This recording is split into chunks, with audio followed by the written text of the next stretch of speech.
Living history hit the Northeast Florida area as World War II aircrafts made a stop in Keystone Heights. The Wings of Freedom tour is hosted by the Collins Foundation, a group dedicated to preserving historic aircraft.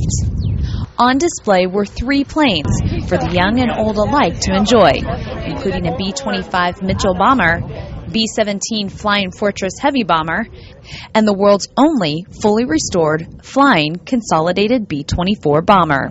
Well, I was in the Air Force, and I've got some 3,000 hours in the air. So I can appreciate what these people are doing, and I'm very grateful to them for the fact that they were restoring these aircraft and keeping them flyable so the kids of today can see what it was like back in World War II. Oh, this is cool. Coming from an Air Force family, I think it's awesome. Jacksonville.com community photographer Randy Lefko and yours truly were invited to fly in the B-25 from New Smyrna Beach, where it had undergone testing, to the Wings of Dreams Aviation Museum in Keystone Heights. This is cool for Randy because he's sitting facing forward.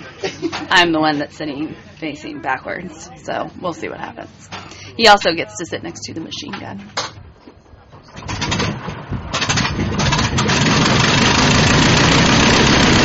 And while my stomach didn't love the trip, it was certainly an experience unlike any other. We were joined by veterans like Brian Jennings and Sonny Burrell, who both flew the B-25 over 50 years ago. Today I just look forward to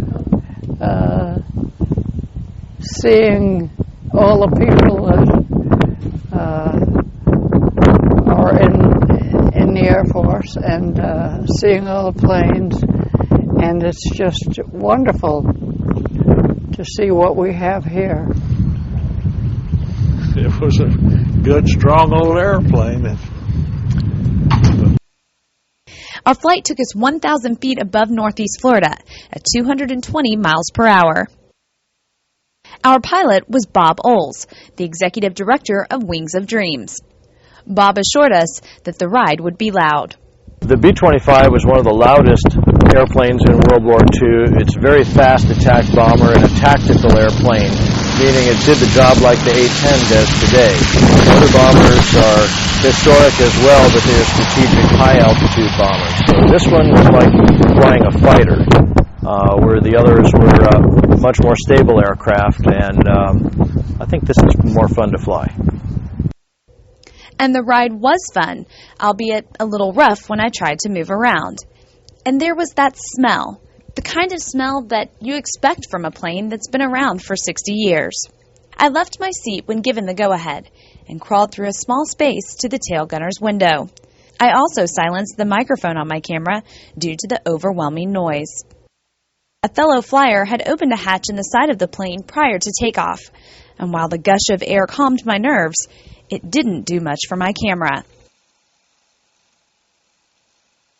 I crawled back to Randy's seat next to the machine gun, which was again facing forward, and attempted to steady my camera for the duration of the flight, which lasted only about 30 minutes. We arrived in Keystone Heights and were met by World War II veterans, current members of the armed forces, and their family and friends, who all seemed in awe of our amazing journey.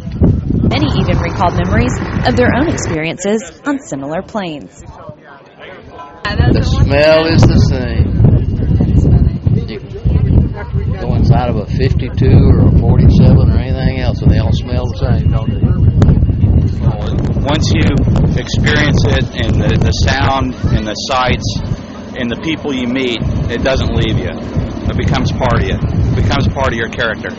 The experience was truly a moment I will never forget. But don't worry, you too can see these planes. The Wings of Freedom tour will make a number of stops throughout Florida over the next few months. Visit the Collins Foundation website for a complete listing of dates and locations. And for more on the experience, check out Jacksonville.com photo galleries. For Jacksonville.com, I'm Amanda Warford.